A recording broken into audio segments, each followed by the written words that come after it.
going on, everyone? Hope you're having a great day as always. I'm coming at you here on a Friday from my backyard, from my deck, and getting you a vlog. As per my upload schedule, Monday, Wednesday, Friday. So I'm actually rocking an Atari hat.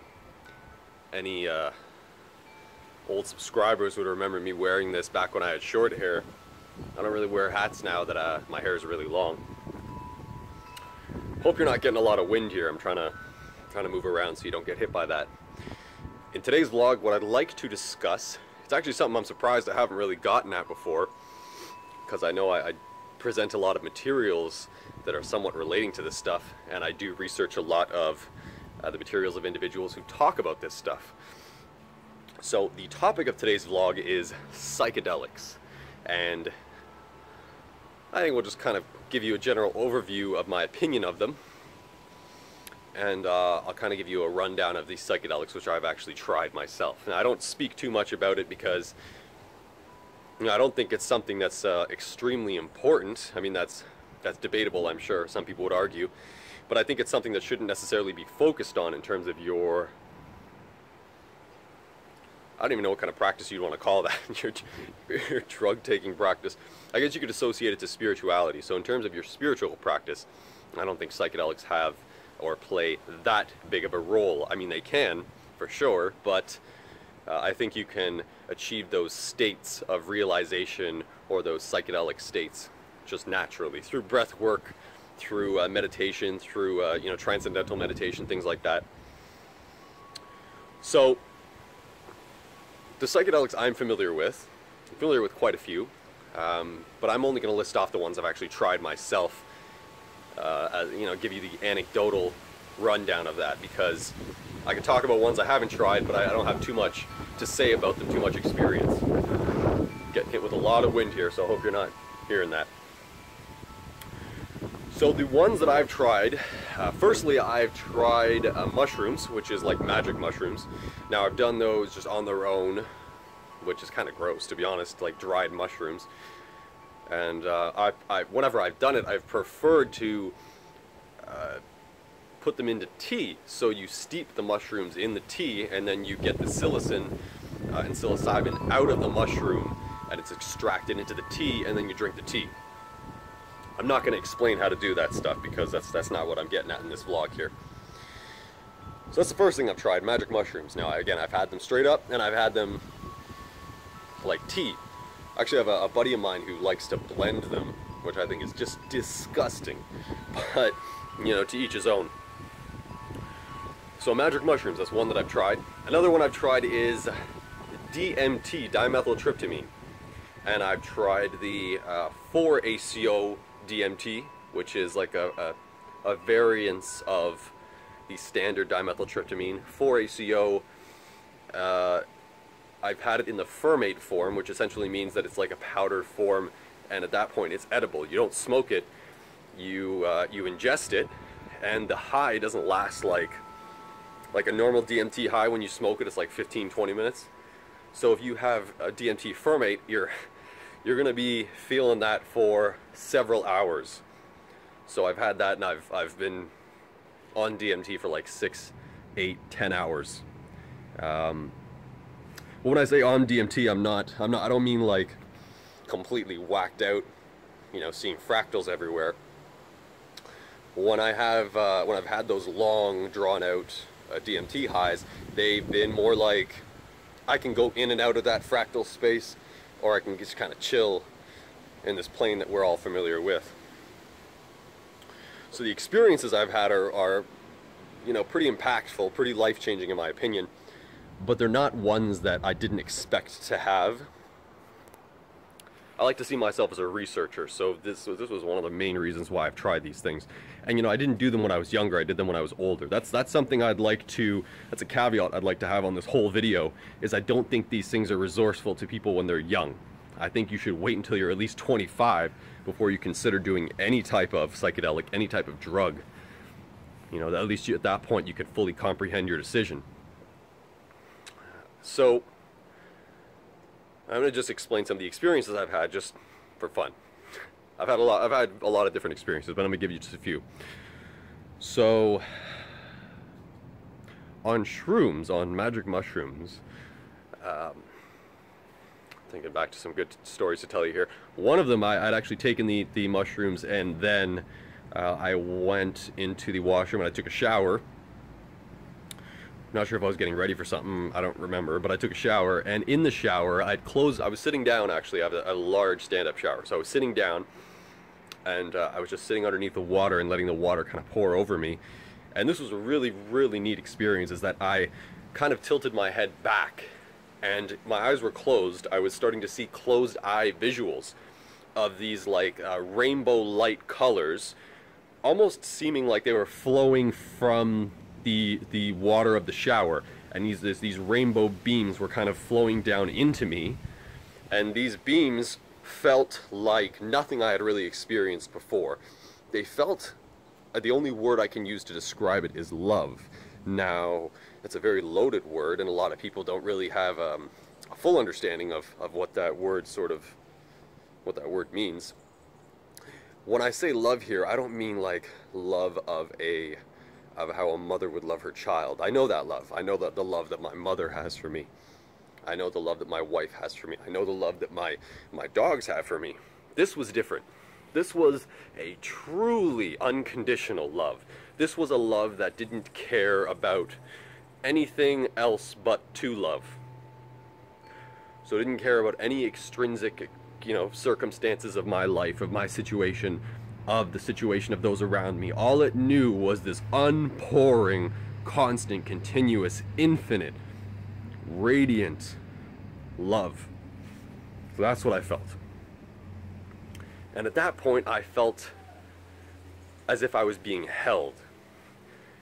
By what? I don't know. But I felt as I was being like cradled almost. Cradled in this love. And that everything was safe and comfortable and exactly as it's meant to be. So that was the first experience I'd like to share with you, and that was from shrooms. Now again, I've had lots of different experiences. Actually, on that same day when I got out of the shower, I went... A lot of times when I've done these things, I've had a meditative practice at the same time, just to, explore those territories. So when I got out of the shower, I went to my basement, and I was just sitting still looking down at my carpet, and the carpet started, each strand of the carpet fiber, all of them were like moving and vibrating and spiraling. It almost looked like I was sitting in quicksand. I didn't freak out. That's another caveat for this. Never freak out if you are of age and you've tried psychedelics or you're planning on it. Don't freak out. Just sit still and understand that all of it will pass if you start to get nervous.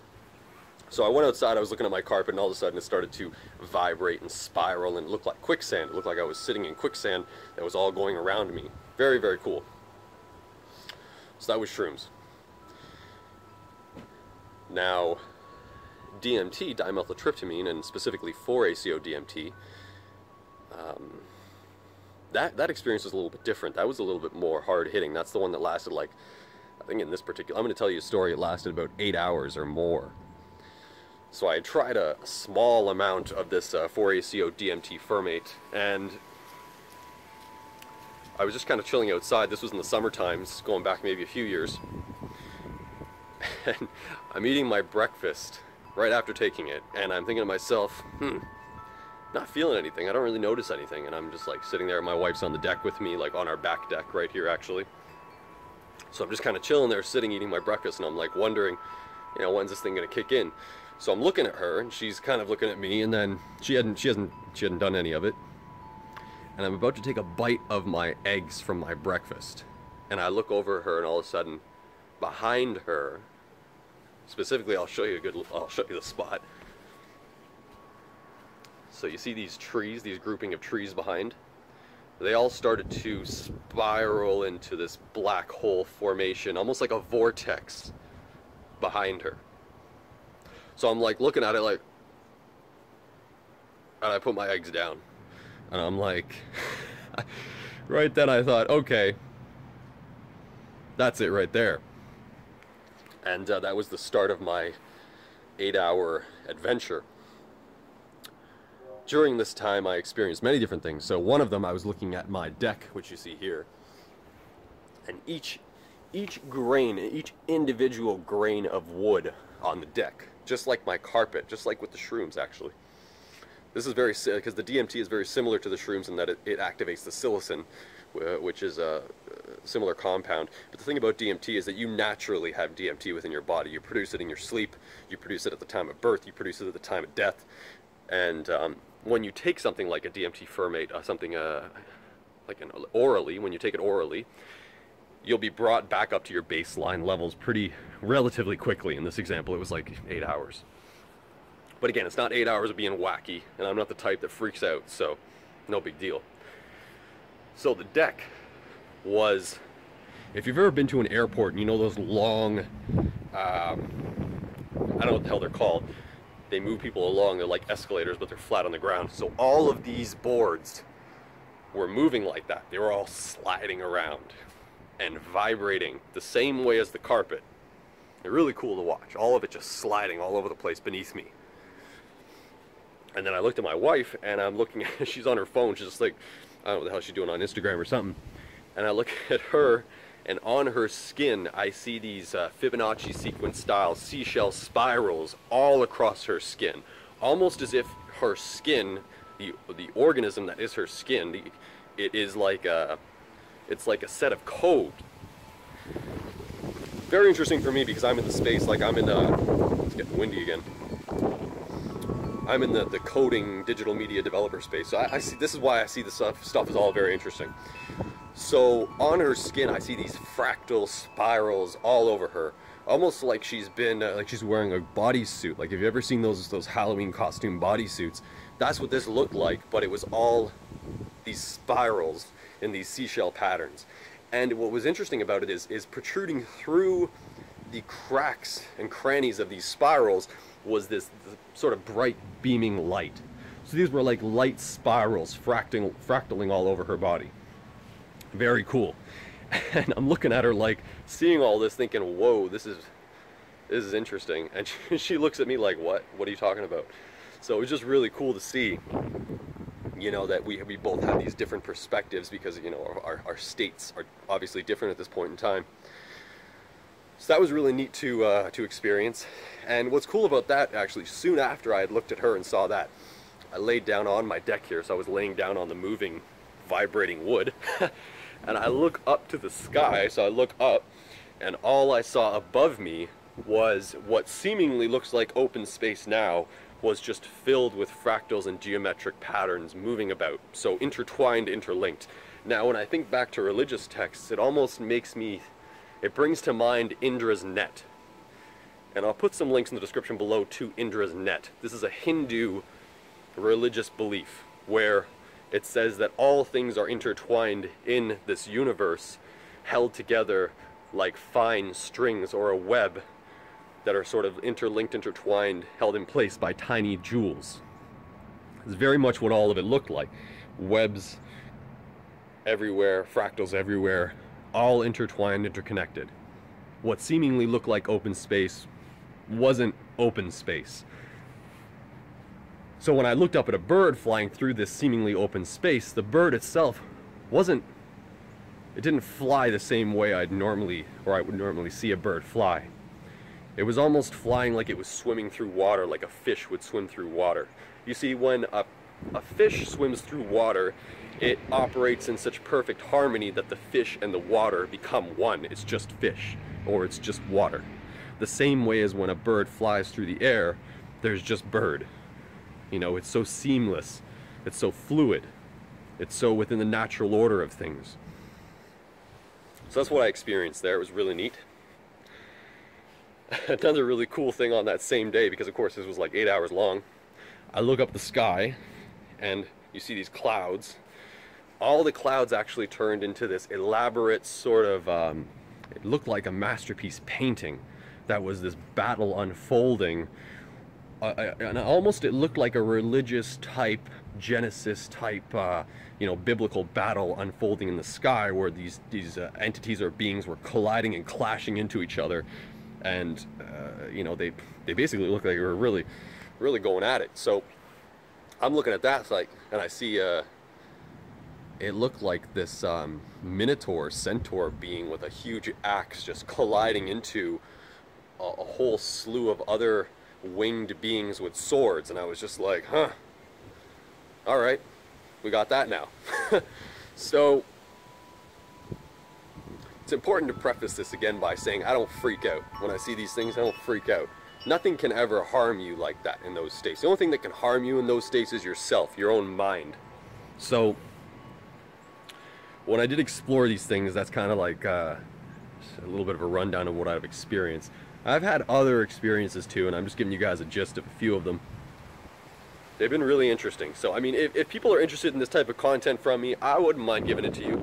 I'm not a huge proponent of psychedelics in the sense where I suggest using them all the time. Now, I know people that they have some issues with depression and anxiety, and they actually microdose psychedelics to manage those things, or they'll, you know, just smoke weed and something like that. But, you know, specifically, I know a lot of people that would microdose psychedelics to deal with anxiety.